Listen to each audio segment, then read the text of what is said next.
तो अमृत, सवाल यही है कि एक तरफ 5 आतंकी गिरफ्तार होते हैं, उसके तुरंत बाद हाईकोर्ट को बम छुड़ाने की धमकी दी जाती है और 2 बजे तक का टाइम दिया जाता है कि कोर्ट को खाली करा लिया जाए। ये चीजें क्या रिलेटेड है एक दूसरे से या सिर्फ एक धमकी या अफवाह फैलाने की कोशिश?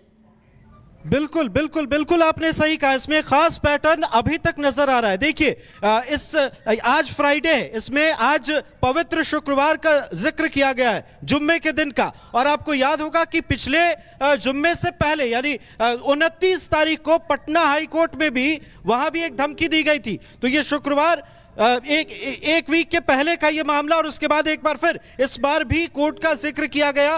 3 बजे तक का वक्त दिया गया, 2 बजे तक खाली कराने की बात कही गई। इसके साथ ही कई जगहों पर जो सर्च ऑपरेशन चलाए जा रहे हैं, तो बिल्कुल ये कहीं ना कहीं ये सारी चीजें एक जगह कनेक्ट करती हैं। जाहिर है जिस तरीके से गिरफ्तारी हुई है उसके बाद एक रिएक्शन जो है वो उधर से सामने आया। बम मिले ना मिले वो अलग चीज है, लेकिन आप समझें, आप इस बौखलाहट को समझें जिस तरीके से ये पूरा नेक्सस काम कर रहा है। ये हो सकता है, इसमें कोई दो राय नहीं है कि ये चीजें एक दूसरे से कनेक्ट करती हो, लेकिन एक खास पैटर्न भी नजर आ रहा है। आप देखें, आज शुक्रवार है, आज ये मेल आया है और एक शुक्रवार पहले और उसके पहले पटना हाईकोर्ट से ये मेल आता है। इस बार तो बाजाप्ता पवित्र शुक्रवार का जिक्र किया गया है, तो जाहिर है कि इसमें कई चीजें शामिल हैं और ये किसी शरारती तत्व का किया कराया नहीं है, क्योंकि वे इस पैटर्न को फॉलो करते हुए नजर नहीं आते। अगर किसी ने बदमाशी में किया होता तो एक दफा कर दिया होता, लेकिन एक खास पैटर्न यहां पर नजर आ रहा है। और इस वजह से सुरक्षा एजेंसियां भी अलर्ट मोड पर है, क्योंकि जो सर्च ऑपरेशन चलाए जा रहे हैं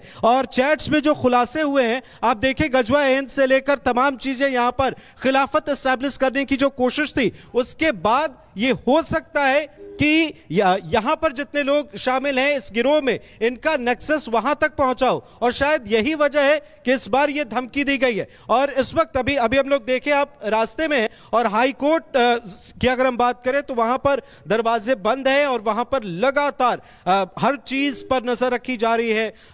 एक एक वहां पर कोना है, उसको पुलिस जो है बेहतर तरीके से छानबीन वहां पर कर रही है। तो बड़ी चुनौती प्रशासन। ठीक है अमृत और जतिन लगातार अपडेट दे रहे हैं इस मामले पर, और हाईकोर्ट में इस वक्त क्या स्थिति है। थोड़ी देर बाद हम आपको वहां की तस्वीर भी दिखाएंगे। जतिन भी लगातार हमारे साथ जुड़े हुए हैं। जतिन, एक डर का माहौल पैदा करने की कोशिश, क्योंकि पिछले दिनों कभी 52 स्कूल, कभी 53 स्कूल, कभी 60 स्कूलों को धमकी दी जा रही है, अब सीधे सीधे दिल्ली हाईकोर्ट को टारगेट करने की कोशिश। बिल्कुल, देखिए एक पैनिक क्रिएट करने की कोशिश बिल्कुल ये है, लेकिन अच्छी खबर ये भी थी कि जितने भी इस तरीके के थ्रेट ईमेल मिले, निकला कुछ नहीं। हर बार सिक्योरिटी चेक स्कूलों को लेकर किया गया, सरकारी अस्पतालों को लेकर किया गया, कुछ भी सस्पिशियस कहीं पे फाउंड नहीं हुआ। उम्मीद हम यही करते हैं कि आज जब दिल्ली हाईकोर्ट को लेकर इस तरीके का थ्रेट मिला है तो कुछ भी संदिग्ध ना मिले, लेकिन सवाल वही कि आखिरकार इस तरीके की कॉन्स्पिरेसी और पैनिक करने की कोशिश कौन लोग कर रहे हैं। हर बार जब कोई भी यूपीएन ट्राई किया जाता है और कोई वीपीएन ट्राई किया जाता है तो कहीं ना कहीं उसका आखिरी जो डिजिट है वो विदेशों में ही मिलता है। कभी रूस RW आप देखा हुआ आपको नजर आएगा, कभी IN देखा आएगा, इंडोनेशिया जिसको कोड मार्क कर दिया जाता है। इस तरीके के VPN का इस्तेमाल किया जाता है और इसको ट्रैक करना बेहद मुश्किल है, क्योंकि जब आप ट्रैक करते हैं तो मल्टीपल लोकेशंस उसमें स्टैब्लिश होती हुई नजर आती है। अभी भी सिक्योरिटी चेक किया जा रहा है। थोड़ी देर पहले जब हमने अधिकारियों से बात की थी, उनका साफ तौर पर कहना था कि पूरे इलाके को इवैक्यूएट किया गया है, पूरा कोर्ट परिसर खाली किया गया है। और दिल्ली हाईकोर्ट की जब आप बात करते हैं तो हाईकोर्ट, फिर रोड और फिर सड़क के दूसरी तरफ उनकी पार्किंग है। तो हाई कोर्ट का जो पूरा कोर्ट परिसर है उसको इवैक्यूएट किया गया। साथ ही पार्किंग एरिया के लिए एक अलग डेडिकेट टीम डिप्लॉय की गई है, ताकि पूरा जो पार्किंग एरिया है उसको भी सैनिटाइज किया जा सके। कुछ भी सस्पिशियस वहां पर अगर मिलता है तो तुरंत रहते कार्रवाई की जाए, लेकिन अभी तक कुछ भी सस्पिशियस नहीं मिला। और जिस तरीके से आप अभी टेरर एंगल की बात कर रहे थे, क्योंकि दिल्ली से 2 आतंकी गिरफ्तार किए गए, आईसिस मॉड्यूल खड़ा करने की कोशिश, दोनों को कनेक्शन अभी स्टैब्लिश करना। बिल्कुल सटक खड़े, थोड़ा सा पीछे देखो इधर देखो। अच्छा, पैर मिल जाएगा ना। और जब पता लगा तो अंदर कैसा माहौल बन गया था उसको।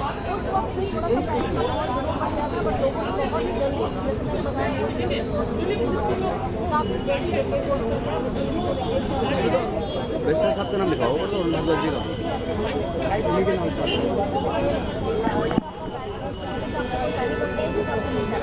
लेकिन 2 बजे का समय दिया गया था कि 2 बजे से पहले। तो रिएक्शंस भी सामने आने शुरू हो गए हैं। थोड़ी देर में आपको सुनाएंगे कि वहां वकीलों का क्या कहना है।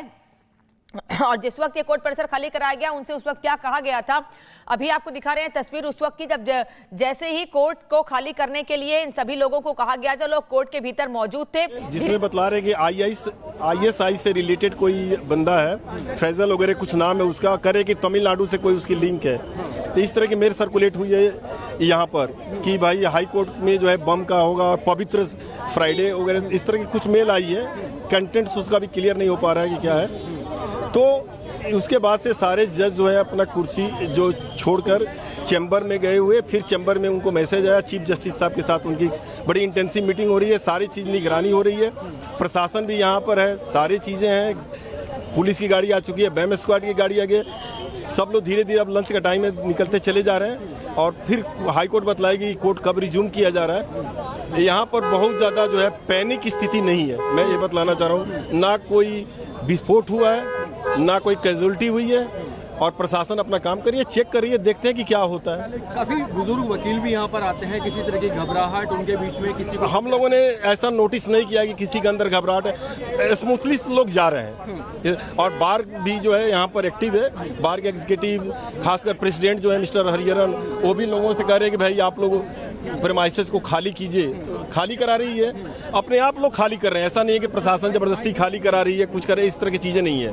तो 2 बजे तक का अल्टीमेटम है कि 2 बजे टाइम दिया गया है कि नमाज के बाद, पवित्र नमाज के बाद धमाका कर दिया जाएगा गवर्नमेंट को जी सचेत करने के लिए। आपको कितना लगता है ये धमकी है या असलियत भी हो? हम लोग कह नहीं सकते हैं कि धमकी एक असलियत है, ये तो प्रशासन का काम है और दिल्ली हाई कोर्ट के रजिस्ट्री का काम है। हम लोग अपना ओपिनियन इस पर नहीं दे सकते हैं, क्योंकि अगर ऐसा हादसा होता है तो ये दूसरी बार होगा जब होगा, इससे पहले मुझे नहीं लगता कि ऐसा हादसा होगा, क्योंकि प्रशासन पर इतना जल्दी हम क्वेश्चन मार्क नहीं उठा सकते हैं कि उनके जब आप आ गए तो प्रशासन भी आ गई होगी, उनकी इन्वेस्टिगेटिंग टीम भी आ गई होगी, खुफिया विभाग भी आ गई होगी। तो अब ये कहना बड़ा प्रीमेच्योर है कि इस तरह का हादसा हो सकता है। सर, क्या पुलिस की टीम्स और जो इन्वेस्टिगेशन वाले जो होते हैं बॉम्ब स्क्वाड वगैरह, उनकी टीम्स यहाँ आ चुकी हैं हाई कोर्ट में? गाड़ी हमने देखा नहीं, लेकिन गाड़ी उनकी आ चुकी है। गाड़ी हम लोगों ने देखा है जरूर कि उनकी गाड़ी आई हुई है। चलिए, जिस समय अफरा-तफरी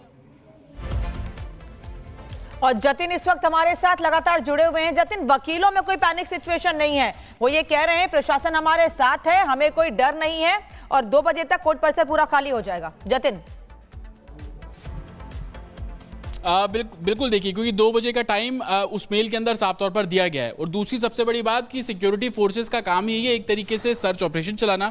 दूसरी तरफ लोगों में पैनिक क्रिएट ना हो, क्योंकि जब भी अमूमन पैनिक क्रिएट होता है तो भगदड़ और लोगों की बहुत जल्दी होड़ होती है कि किसी तरीके से उस परिसर से बाहर निकले। तो पुलिस बहुत स्मार्टली दिल्ली हाई कोर्ट, जो कि बहुत भीड़भाड़ वाला इलाका है, वहाँ पर तमाम लॉयर्स होते हैं, उसके अलावा जो लोग अपनी याचिकाएं लेकर पहुँचते हैं वो अलग, जुडिशरी अलग, उनका स्टाफ अलग और कोर्ट परिसर में काम करने वाले हजारों की संख्या में जो स्टाफ है वो अलग से होता है। सभी को एक एक करके इवैक्यूएट किया जा रहा है, उनको बोला जा रहा है कि प्रोटोकॉल है, सिक्योरिटी चेक है, इस तरीके का थ्रेट आया, आप लोग बाहर चले जाइए। और यही कारण है कि तमाम चाहे वो बार काउंसिल हो, उनके लोगों में इस बात को लेकर जागरूकता है कि लोगों को सेफली बाहर निकालना, किसी तरीके की सिचुएशन पैनिक ना हो।